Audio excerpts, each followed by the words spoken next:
Mr. Chairman, and welcome, Dr. Swagel.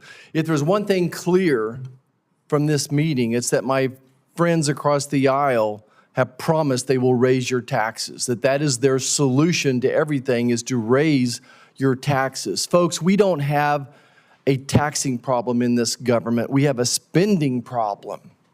The Trump tax cuts demonstrated that if you lower taxes, it grows the economy and increases the tax revenue.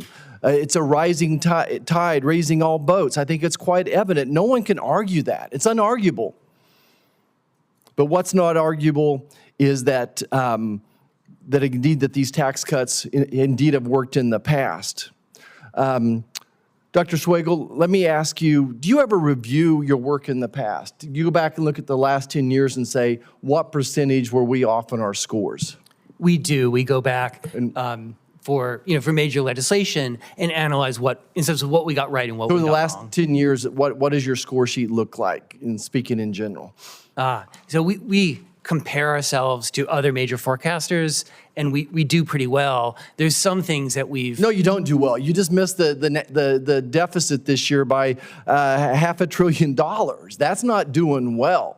I mean, don't you think you're off 10, 20, 30, 40% on most of the big numbers? Right. So from February to June, the deficit went up by 27%, mainly because of actions taken by the administration. And so the student loans, the FDIC, actions on Medicaid, that, right, we're providing you with the current law So through executive fiat, they added, goodness, I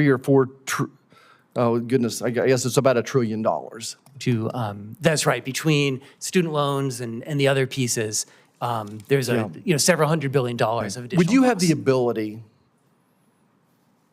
to score if we did our job, if we followed the Budget Act of 1974 and all the additions where the president submitted a budget on time, if we did a meaningful bipartisan Senate budget resolution and we went back to regular order and the House did their job, if we did a real budget, would that have impact on how much money we spend, and is that something you could help generate a CBO score for?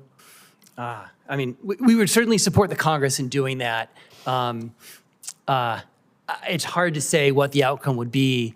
Of regular order would certainly be a change, but I can't tell you what the fiscal outcome Certainly, it would works be. in the private sector to do a meaningful budget and then use that as the blueprint and not allow an administration to tack on, like you just mentioned, almost $1 trillion of unsuspected spending through executive fiat, and which is unconstitutional the way they did it.